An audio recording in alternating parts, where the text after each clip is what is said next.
Hola, ¿cómo están? ¿Qué tal? Nos encontramos en una nueva video lección. Esta vez vamos a analizar de una manera muy objetiva e imparcial el segundo gobierno de don José Pardo y Barreda y el fin de lo que sería la República Aristocrática. Una vez más, los invito a suscribirse al canal del profesor Marquito para cuando subamos nuevas video lecciones les esté llegando pues una notificación. Comencemos. Segundo gobierno de José Pardo y Barreda va a gobernar de 1915 a 1919. Este segundo gobierno coincidió con la Primera Guerra Mundial y con ello aumentaron en proporciones jamás alcanzadas los precios de los productos de exportación. Las exportaciones crecieron en un 300% y la oligarquía acumuló enormes riquezas que significaban la capitalización de la costa y el crecimiento de la población asalariada. Podemos decir, sin temor a equivocarnos, que es la época de mayor prosperidad de la República Aristocrática y a la postre sería también la última. Ciertamente, el sector más favorecido con la guerra fue el de los productos de exportación y en modo especial los propietarios del agro costeño de la zona norte de nuestro país, los llamados, recuerdan ustedes, varones del algodón y el azúcar, y los provenientes de la minería serrana, especialmente el cobre y la plata.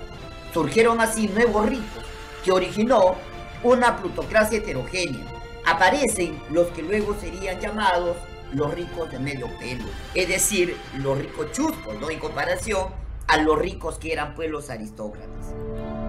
El auge económico de las clases dominantes estuvo acompañado de una plaga de importaciones y del deterioro de las barreras proteccionistas que impidieron el desarrollo de la industria nacional. Paralelamente se encareció la vida, esto debido a que la demanda de algodón y sobre todo su precio incitaron a los agricultores a dedicarse a este cultivo y abandonaron los de pan llevar. Por lo tanto, lo que se necesitaba para la mesa diaria había que importarla. En otras palabras, como las exportaciones fueron muy buenas, sobre todo el algodón, entonces todos los varones agricultores, todos los que tenían chacras empezaron a producir algodón, o sembraban caña de azúcar, y nosotros ¿qué íbamos a comer?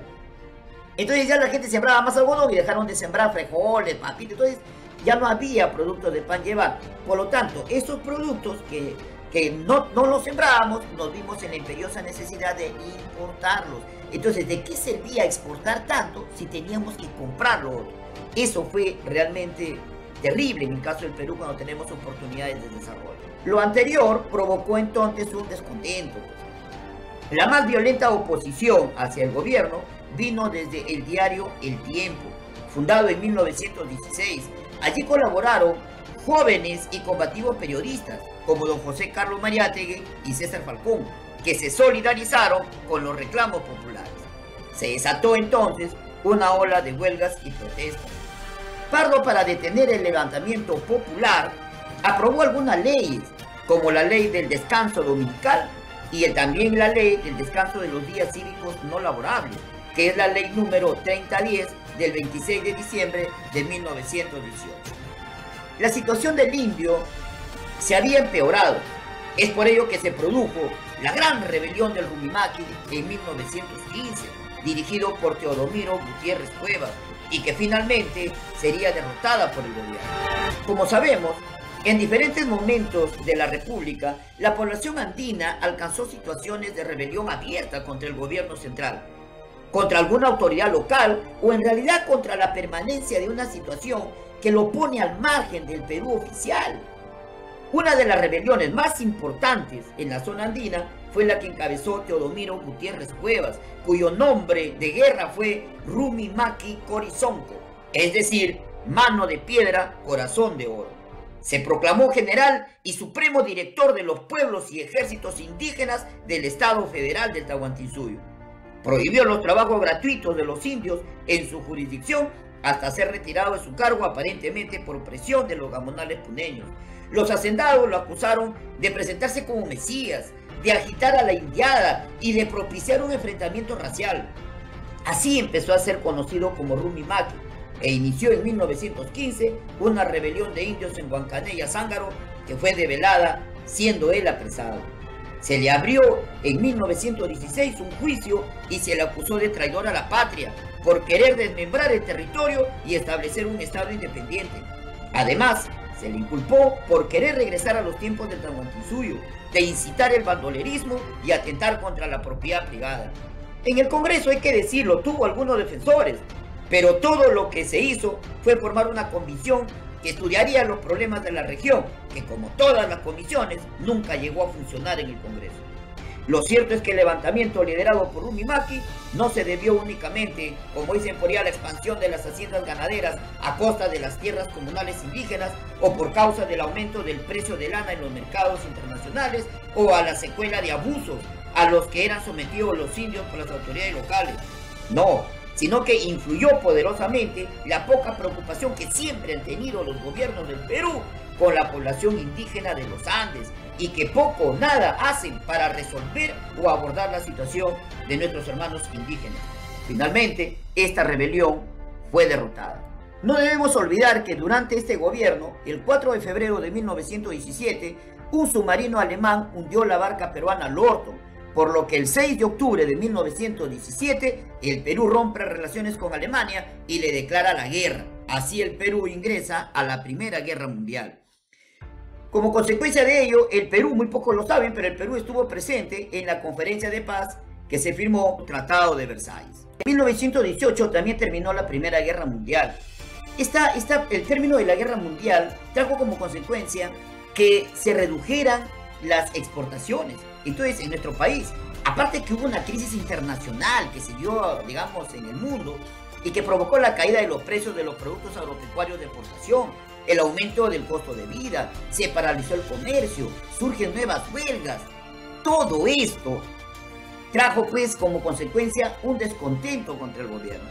Además, los trabajadores salieron a las calles y estaban decididos a conseguir nuevas reivindicaciones laborales, entre ellas lograr las famosas 8 horas de trabajo, lo que consiguieron después de una heroica lucha en donde Ate Bitarte fue bombardeado por el gobierno, pero los trabajadores siguieron firmes hasta que consiguieron el 15 de enero de 1919 la histórica resolución que daba las 8 horas de trabajo para todos los trabajadores del Perú. Asimismo, durante este gobierno se produce el rompimiento de relaciones consulares con Chile, aunque en realidad con Chile nunca nos llevamos bien. Las relaciones diplomáticas con Chile continuaban ininterrumpidas a raíz del conflicto generado por el destino definitivo de las provincias peruanas de Tacna y Arica, que se hallaban en poder de Chile desde la guerra de 1879 a 1883. Al terminar la Primera Guerra Mundial, el gobierno y toda la nación peruana se dejó seducir por los principios de justicia internacional proclamados por el presidente norteamericano Woodrow Wilson, uno de los cuales era el derecho de libre determinación de los pueblos. Muchos en el Perú creyeron que al amparo de ese principio se podría recuperar Tacna y Arica y eventualmente también se pensó que incluso podíamos recuperar Tarapacá. El gobierno peruano intensificó entonces su campaña para recuperar estas provincias. En respuesta, el gobierno chileno acentuó su política de chilenización en las mismas. Recuerden que chilenización ya lo hemos estudiado. Es decir, empiezan a sacar a los residentes peruanos de nuestras provincias para poner allí habitantes chilenos, ¿no? Así, de esa manera, muchos peruanos fueron expulsados de dichas provincias y de Antofagasta. Y muchos otros fueron enrolados a la fuerza en el ejército chileno. Esta situación se agravó con el ataque de la residencia del cónsul peruano en Iquique a manos de turbas de chilenos. La Cancillería peruana protestó enérgicamente y retiró a todos sus cónsules del territorio chileno. Y el rompimiento de relaciones con Chile llegó pues a ser total el 25 de noviembre de 1918, con grave daño económico para los intereses de ambas naciones. Los principios wilsonianos no contribuyeron pues en nada a la solución de la espinosa cuestión del Pacífico, que será solucionada, como lo vamos a ver posteriormente, durante el oncenio de Leguía. Durante este gobierno se va a buscar una solución, llamémosle así, al problema de la Brea y Pariña. Recuerden que lo habíamos estudiado en el gobierno anterior de Óscar R. Benavides. Ahí habíamos visto cómo surgió el problema, cómo se dio este problema. Entonces el gobierno mostró su intención al menos de resolver este espinoso problema. Así, en 1916, la London Pacific Petroleum Company vendió los derechos de arrendamiento, ¿sí?, de dicho yacimiento petrolífero a la IPC, es decir, la International Petroleum Company, que era dependiente del Standard Oil de New Jersey, Estados Unidos. Entonces, la Cámara de Diputados aprobó una ley que autorizaba al Estado a someter el asunto al fuero arbitral del Tribunal Internacional de La Haya. Esto lo realizó el 26 de diciembre de 1918. Pero como veremos, tampoco se llegó a ningún acuerdo. Otros hechos importantes de este gobierno es que se creó la Escuela de Bellas Artes. Se establece la libertad de cultos. Acá se da la ley. Anteriormente se había dado la tolerancia. Recuerden, no confundirlo. Esta es la ley de libertad de cultos, la ley número 2193 del 11 de noviembre de 1915, que siguió reconociendo a la religión católica como la religión del Estado, pero se borró la parte del artículo 4 de la Constitución vigente entonces, que era la de 1860, donde decía que no se permite el ejercicio público de alguna otra religión. Eso se va a eliminar. Es decir, a partir de entonces se permitió el ejercicio de otras religiones fuera de la religión católica. También debemos mencionar que se organizó la Compañía Peruana de Vapores, se reguló el trabajo de las mujeres y los niños, esto mediante la ley número 2851 del 25 de noviembre de 1918, que en el artículo 3 dice: el trabajo de los menores comprendidos en los artículos precedentes no excederá de 6 horas diarias ni de 33 horas semanales. La ley consideraba menores a los niños hasta los 14 años, aunque de tener 12 años y saber leer y escribir y contar, además de presentar un certificado médico de aptitud física emitido por un médico escolar o de policía o de médico titular de una provincia, sí podía realizar labores. Los talleres familiares y los labores del hogar quedaban fuera del alcance de la ley.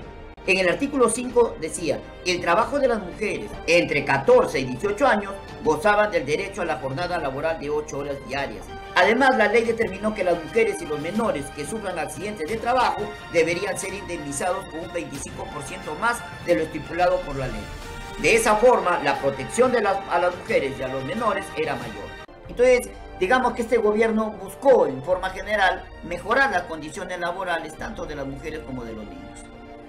Otro hecho importante es que durante este gobierno se estableció la colonia penal de la Isla del Frontón, famosísima prisión que luego va a tener fama durante el gobierno de Alan García Pérez. Se encuentra situada al frente del Callao con capacidad para 200 presos. Se fundó también la Escuela Militar de Aviación, que fue inaugurada a fines de 1919. Se incentivó la capacitación de los pilotos peruanos en la Escuela Argentina del Palomar y se construyeron cuarteles en diversos lugares del país. Con su gobierno finaliza la etapa de la historia peruana denominada, vuelvo a repetir, la República Aristocrática. Próximo a finalizar su mandato, Pardo convocó a elecciones.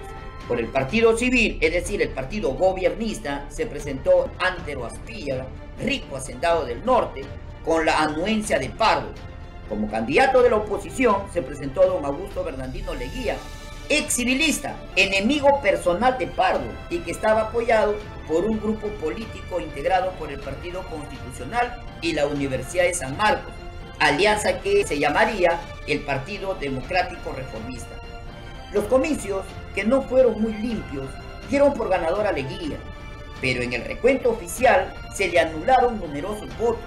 Ante el peligro de que fueran anuladas las elecciones y que éstas se trasladaran al Congreso, donde los civilistas tenían mayoría para elegir al nuevo presidente, Leguía y sus partidarios dieron un golpe de Estado, contando con el apoyo de la guarnición militar de Lima.